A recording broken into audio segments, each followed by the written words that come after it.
अभी आपने स्पीच में बहुत गंभीर आरोप लगाए शहनवाज आलम जो फिलहाल एमएलए हैं और पूर्व सांसद सरफराज आलम साहब पर आपने कि उन्होंने जो है टिकट की खरीद बिक्री की है 1.5 करोड़ और 3 करोड़ में।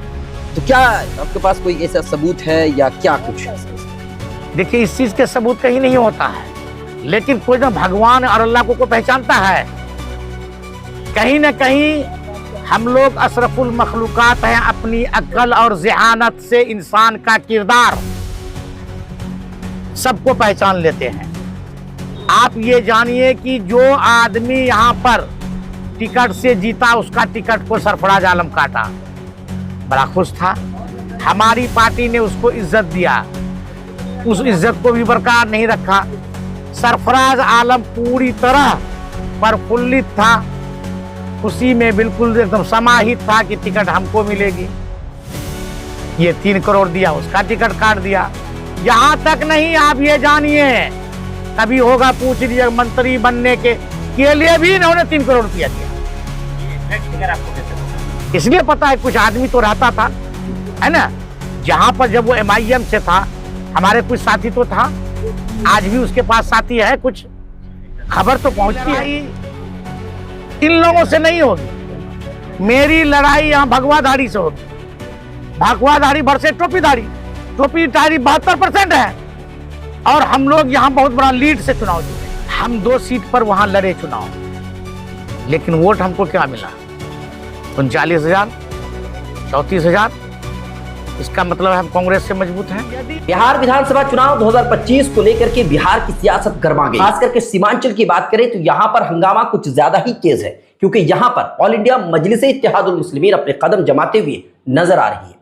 ऑल इंडिया मजलिस इत्तेहादुल मुस्लिमीन 2020 के विधानसभा चुनाव में 5 विधायक यहां से उनको मिले थे, लेकिन 4 विधायक दूसरी पार्टी में चले गए थे, आरजेडी में शामिल हो गए थे, जिसकी वजह से ऑल इंडिया मजलिस इत्तेहादुल मुस्लिमीन की बहुत ज्यादा किरकिरी हुई थी। और इसी से सबक लेते हुए अभी से ही MIM पूरी तैयारी करते नजर आ रही है। बिहार विधानसभा चुनाव के अभी 6-7 महीने बाकी है, लेकिन अभी से ही प्रदेश अध्यक्ष अख्तरुल ईमान पूरी कोशिश करते हुए नजर आ रहे हैं कि इस बार सीमांचल को साध दिया जाए, इस बार ऐसी कोई गलती ना हो, ऐसे आदमी को टिकट ही ना दिया जाए जो दूसरे पार्टी में भागकर चले जाते हैं। और इसी वजह से अररिया के मुर्शिद आलम मुखिया को अररिया का जिला अध्यक्ष चुना गया।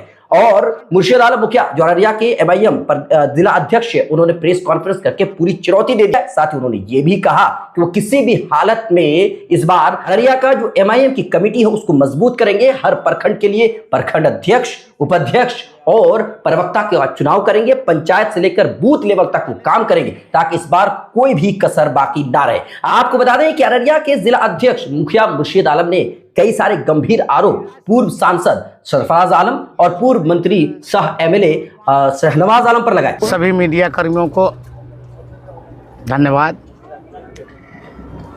आज प्रेस कॉन्फ्रेंस का मुख्य उद्देश्य है कि जो कि हाट प्रखंड में प्रखंड अध्यक्ष बनाना और उसकी कमेटी को बनाना था, यही मेन उद्देश्य था हमारा। इस कड़ी में हम मोहम्मद अबूजर आलम को, जो कि हाट AIMIM के प्रखंड अध्यक्ष नियुक्त किया है, और उपाध्यक्ष के रूप में मोहम्मद मंजर आलम को, और प्रखंड प्रवक्ता के रूप में मोहम्मद दानिश बशीर साहब को उन्होंने नियुक्त किया है। JDU छोड़कर MIM ज्वाइन करने के सवाल पर अररिया के लोकसभा सांसद के कथित बयान अररिया में रहना है तो हिंदू बनना होगा वाले बयान से दिल को ठेस पहुंचने समेत कई कारण बताए। JDU में तो जब था और नफरत जो हुआ, गिरिराज सिंह के जो यहाँ पर एक हिंदू स्वाभिमान यात्रा था, उस यात्रा के दरमियान एक नुक्कड़ सभा में और एक RS में मंच साझा करके प्रदीप कुमार सिंह, जो यहाँ के वर्तमान सांसद हैं, उन्होंने पूरे एक कम्युनिटी को, यानी मुस्लिम कम्युनिटी को आहत किया और खुले शब्दों में ये कहा कि यदि अररिया में रहना है तो हिंदू बन के रहना होगा।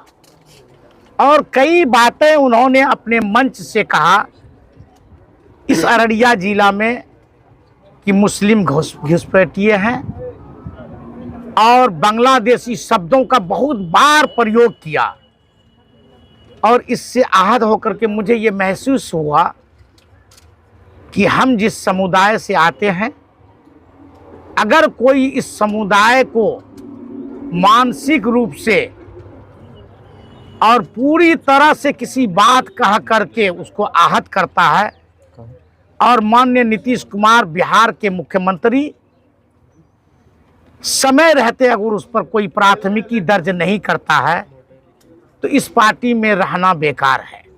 अब मिला है कि कम से कम अपने लोगों के हित में बोलते हैं। जो मजलूमों पर जालिमों द्वारा अत्याचार किया जाता है, कम से कम हमारे पार्टी के सरबराह हिंदुस्तान में सबसे पहले मजलूमों की आवाज़ को उठाते हैं, और बिहार में अख्तरुल ईमान साहब जो इस पार्टी के बिहार प्रदेश के अध्यक्ष हैं, वही व्यक्ति उठाते हैं। एमआईएम के अररिया जिला अध्यक्ष मुखिया मुर्शीद आलम ने यह भी कहा कि सीमांचल सैलाब ज़दा इलाका है, लेकिन इस इलाके के लिए कोई आवाज नहीं उठाता। सदन में सिर्फ एमआईएम के प्रदेश अध्यक्ष अख्तरुल ईमान ही आवाज बुलंद करते हैं। सैलाब ज़दा है, आज तक किसी में ये जरूरत नहीं हुई कि जो मेरा सदन है, जैसे एक एमएलए का सदन बिहार विधानसभा है, कोई बात नहीं रखता है। एक अख्तरुल ईमान साहब ही बिहार विधानसभा में किसी मजलूम की बात हो, बाढ़ की बात हो, महानंदा बेसिन की बात हो, पूर्णिया में हाईकोर्ट का एक बेंच बनाने की बात हो, वही व्यक्ति बोलते हैं। सर, आपसे मैं जानना चाहूँगा 2020 के विधानसभा चुनाव में जो रिजल्ट आए, 5 विधायक एमआईएम से जीते और उनमें से 4 विधायक जो है दूसरी पार्टी में चले गए। सर, तो उस समय एमआईएम का जो कैडर था वो मजबूत था, लोगों ने जिताया, लेकिन 4 विधायक के दूसरी पार्टी में जाने के बाद कैडर एक तरह से कमज़ोर हुआ। अब 4 साल के बाद, अभी इलेक्शन में 2-4 महीने ही बाकी है सर, या 6 महीने खुद से खूब, अभी अगर आप आ रहे हैं तो आपको लग रहा है कि जो कैडर पहले था वो मजबूती अब होगी? अगर नहीं है तो फिर कैसे उनको आप मजबूत करेंगे सर? आप कैडर मात्र 4 आदमी को कहते हैं। कैडर क्या होता है? कैडर किसी भी आदमी का वोट बैंक या बड़ा समुदाय का कोई नेता होता है, उसके पीछे चलने वाले को वो कैडर कहता है। तो एक व्यक्ति के जाने से, पूरे सीमांचल से 4 व्यक्ति के जाने से कैडर थोड़े खत्म हो गया। वो आदमी तो ओवैसी साहब के नाम पर चुनाव जीता था। अगर मान लीजिए कि एक बड़ा समुदाय चला जाता, बहुत बड़ी संख्या में इधर से उधर चला जाता, पार्टी का सदस्यता ग्रहण कर लेता, तब एक बड़ी बात है। मेरा मानना है जिस व्यक्ति को जितना वोट मिला था, आज उससे 20% बढ़ोतरी कर दीजिए, वो आदमी उस व्यक्ति से बदला लेने के लिए तैयार है। समय पर इसकी गूंज सुनाई। सर, मैं जानना चाहूँगा, दिल्ली विधानसभा में 2 सीटें एमआईएम ने लड़ने की कोशिश की, लेकिन दोनों सीटों पर हार मिली सर। वहाँ पर टोटल अगर बात करें तो मुसलमान बाहुल इलाके हैं सर, लेकिन वहाँ पर एक तरह से हार हुआ। तो अभी अगर बिहार विधानसभा की बात करें सर, तो आपको क्या लगता है कि वहाँ का रिजल्ट यहाँ पर कुछ असर डालेगा कि नहीं सर? आप ये जानिए कि कांग्रेस इतनी पुरानी पार्टियां,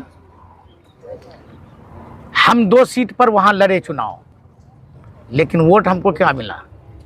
39,000, 34,000। इसका मतलब है हम कांग्रेस से मजबूत हैं। अपनी ताकत का मुजाहरा किया। कांग्रेस क्या कहता है कि हम किसी पार्टी का जीतने का ठीकरा लिए हैं, उसी तरह हम किसी पार्टी का जीतने का ठीकरा नहीं लिए हैं कि मेरी वजह से कांग्रेस के वजह से 17 सीट अगर आम आदमी पार्टी चुनाव हार गई तो आप उस चीज़ को नहीं बोलते हैं, 1 सीट के लिए बोलते हैं। लेकिन आप ये देखिए कि अगर हम हारे भी हैं तो 34,000 वोट लाए हैं, इसका मतलब हमारा जनाधार कितना मजबूत है। हम एक जगह चुनाव हारे भी हैं, 40,000 के लगभग वोट लाए, वो कितने दिनों में? 15 दिन के अंदर। और मेरा कैंडिडेट अगर बाहर होता तो हो सकता है कि ये रिजल्ट कोई दूसरा होता। हमारा कैंडिडेट जेल के अंदर रह करके इतना बेहतर प्रदर्शन करता है, वो हमारे पार्टी के लिए फख्र है। विधानसभा में एमआईएम की स्थिति आप कैसे देखते हैं? बहुत मजबूत। ये सबसे पहली बात मैंने अपने संबोधन में बताया कि 72% मुस्लिम बाहुल वाला क्षेत्र है। इन लोगों से नहीं होगी, मेरी लड़ाई यहाँ भगवाधारी से होगी। भगवाधारी भरसे टोपीधारी, टोपीधारी 72% है, और हम लोग यहाँ बहुत बड़ा लीड से चुनाव जीतेंगे, थोड़ा मार्जिन से नहीं, लार्ज स्केल से जो है ना कि बहुत बड़ा अप्रत्याशित जीत होगी। अररिया जिला में एमआईएम के संगठन को मजबूत से मजबूत करने और संगठन को धारदार बनाने की बात कहते हुए मुखिया मुर्शीद आलम ने कहा कि प्रखंड से लेकर हम बूथ लेवल तक हर मुमकिन कोशिश करेंगे। जिस तरह बीजेपी वाला कभी 2 सीट जीतता था, आज पूरे हिंदुस्तान में 20 राज्य और सेंट्रल में काबिज है। ये बात तो प्रमाण है। चूंकि हम कहें आप नहीं माने, ऐसा हो भी नहीं सकता है। हम लोग अररिया की जहाँ तक बात किए, जो कि हाट में हम लोग बहुत मजबूत है, बहुत ज़्यादा। आप ये मानिए कि माइनॉरिटी का जो वोट है 100 में 70% वोट पर हम काबिज है। ये रिजल्ट आपको दिखाई पड़ेगा। अब रही बात की अररिया विधानसभा में, अररिया विधानसभा में हमारे एक पुराने साथी लड़े हैं, मजबूती से मेहनत कर रहे हैं। फिर आला कमान का जैसा भी हो, हमको संगठन पर फोकस करने के लिए कहा गया है और धारदार संगठन बनाने के लिए हम प्रयास आज चालू कर दिए। हो सकता है कि एक आध दिन के बाद हम पलासी प्रखंड में अध्यक्ष बना लें, सिकटी में बना लें। अररिया में भी हम लोग देख रहे हैं, जो हमारे पुराने साथी हैं उससे पूछ करके हम लोग बनाएंगे, यानी 9 प्रखंड मेरा अध्यक्ष होगा।